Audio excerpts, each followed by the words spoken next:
Okay, how many of you have ever used a learner response system in any of your classes? iClickers, ActivExpressions, anything. How many of you thought they were effective or enjoyed using them? Okay, good, thank you. Today I'm going to talk to you about the Promethean ActivExpressions. They pair with the Promethean software and the interactive whiteboards. They are similar to iClickers except for they're better because there are more response types. So with the iClickers you can only answer A, B, C, D, or E. But with these you can see they have keypads so that you can do full sentence response types. Some uses are you can do in-class quizzes, so it's eco-friendly, so you don't have all kinds of paper. Also, you can insert the grades when you make the quizzes, so this grades it, so you don't have to go through 20 quizzes. Also, it's useful for full class discussions because they can individually contribute, and so you don't have to waste time raising hands, calling on, all that nonsense. Because usually, when kids raise their hands, they stop listening to anything else. It's just how it works. And it's also really beneficial for in-class things because all feedback can be anonymous. So if you do the quizzes, you can give an answer and it shows what people answered, but it doesn't show who answered it. And so in some of the feedback I found, students loved that because they didn't get embarrassed when they got an answer wrong, and they were the only ones who knew that it was them who got it wrong. So they know whether or not they got an answer wrong, but they're not embarrassed because everyone in the class knows. Another use for it is to poll the class during your lesson to determine whether or not they're comprehending it or understanding. So I'm sure we're all familiar with the, okay, 1 if you don't understand, 5 put it against your chest so no one can see whether or not you understand. So 1 I don't understand, 5 yeah I got it.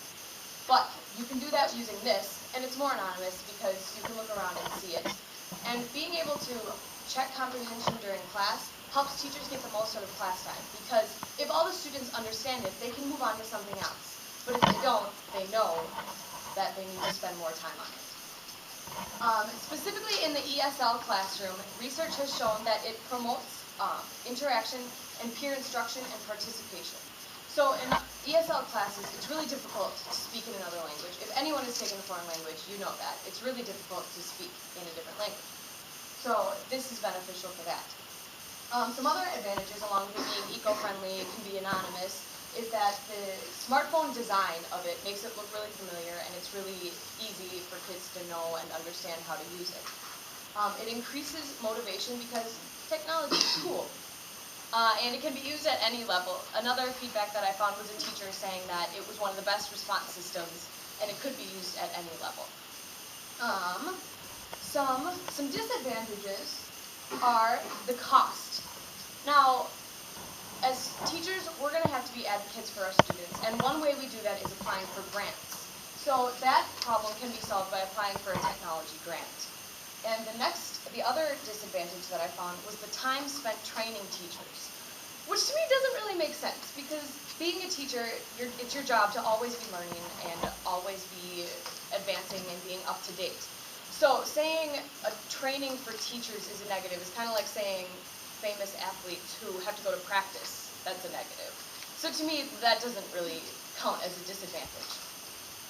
So I have told you what they are, some uses, I've given you advantages and disadvantages, which I think I have disproven. Are there any questions? Yes? What is the cost? I don't know. But then you also have to think about, you have to get the board itself as well. So, yeah. Oh, okay.